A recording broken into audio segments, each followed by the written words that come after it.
So I don't think many people in France got any sleep last night based on my experience of the mood in the streets. Honking horns, people celebrating as France beat Belgium and are now through to the final.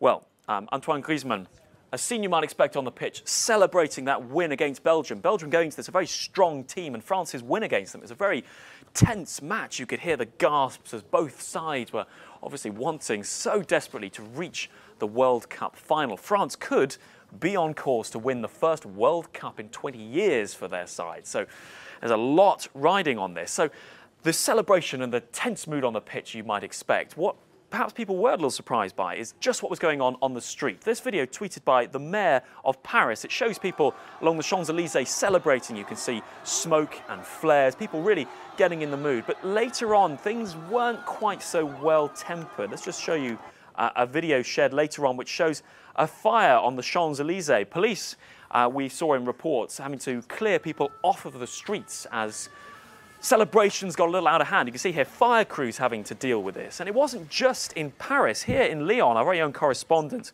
Stephanie, was here in Lyon, as I say, trying to sleep last night and sharing videos of people on the streets well into the night, shouting and celebrating. And in Belgium too, it wasn't just in France. Obviously Belgium not celebrating a win, but having to come to terms with losing out on the chance to be in the final.